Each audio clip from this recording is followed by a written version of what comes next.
Very excited to bring our review of Maxxxine for you here today.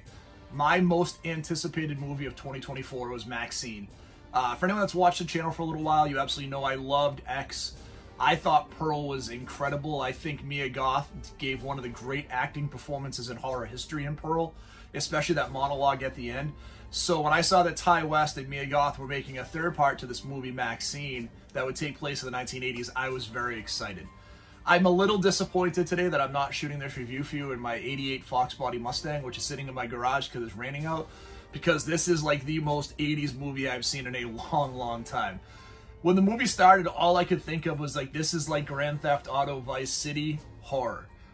Every 80s cliche you can imagine is in this movie, from, you know, them being at the police station and giving Mia Goth a can of New Coke, which definitely was a thing in 1985. I was alive for it. Them, you know, having Casey Kasem's, you know, Hot 40 on the radio and St. Elmo's Fire as the #1 song. I mean, they hit every 80s box in this movie.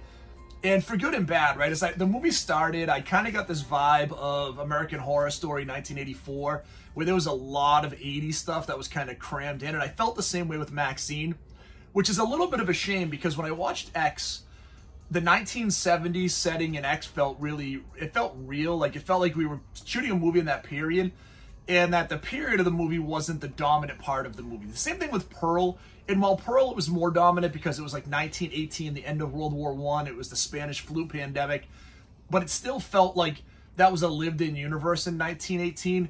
This felt like somebody wanted to give me an experience of what the 1980s was, that maybe didn't live in the 1980s, right? Like, it's very over-the-top 1980s. And again, not that the 80s weren't. There was a lot of over-the-top stuff in the 1980s, but this took every piece of that to the absolute extreme. I also felt that of all the stories in the three movies, that this was the weakest. You know, when I look at the first movie, I thought it was very good. I thought it was more of an ensemble play, although Mia Goth obviously played Maxxxine and Pearl in the first movie and did a great job. But I felt like it was more of a, you know, an ensemble of that whole cast of characters, and it was a very good movie. When we went to Pearl, this was Mia's chance to shine, and she absolutely crushed it. I'm still mad today that she wasn't nominated for an Academy Award for Pearl, because I thought she absolutely crushed it.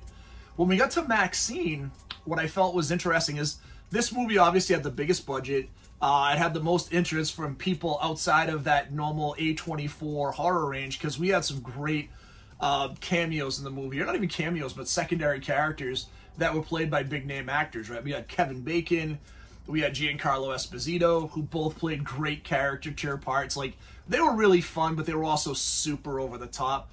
We had some really good violence and deaths in the movie. We had some fun with some of the 80s stuff. Kind of more of a crime drama, even than a horror movie. There's definitely some elements of horror, but some of it even that takes place is like, you know, for a slasher, you saw a lot. There was a lot of off-screen stuff that you didn't see a lot of. That being said, though, again, still a very good movie. I would give it a 7 out of 10. I would recommend. It's just not at the same level as X or Pearl, right? It's very good, but it's not to those levels. And like I said, it felt a little bit artificial to me, which I never got that vibe from in the other two movies, even though they're period pieces. But still really fun. Still really well done. Some really good gruesome scenes. There's one scene at the beginning which isn't a death, but it's a really, like, every guy in the theater was like, oh my god, when this scene happened. So go see it just for that at the beginning. You'll be like, oh my, okay, I know exactly what they were talking about, because it was rough. You know, it was really fun though. I'm so excited. There's so much stuff too. When I was at the theater yesterday, seeing all of these trailers for horror movies coming out all year round is amazing. There's a lot more horror coming out this year, and a lot of it looks really entertaining, right? I think we have Long Legs next week, which I'll try to see, and it was cool to see the theater pretty full again. You know, I went to a 7:30 show yesterday expecting not to have any issue getting a ticket. I looked at 4 o'clock in the afternoon, and I had to buy my ticket ahead of time, much like I did last week with a Quiet Place Day 1, or I wouldn't have gotten a spot. So that's very cool to see too. I also told you we kind of had some life stuff happen. We were potentially going to move. We didn't. Had to rearrange the setup back here, so we've kind of simplified the setup. You'll see we have the pretty big creature section, with the rest of it's just an amalgamation of all of my favorite horror stuff.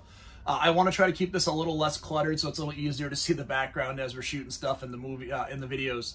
But I appreciate you all of you checking us out. Halloween Horror Nights is less than 60 days away. I can't wait to go. I'm actually going to book my trip in the next week or so when I go on vacation. Can't wait for that. There'll be a ton of horror stuff coming up, including the yard haunts, all the horror movies. We'll shoot as much as we can during the season. We appreciate all of you checking us out. If you haven't done it so far, please hit that like and subscribe, and we'll talk real soon. Thank you, everybody.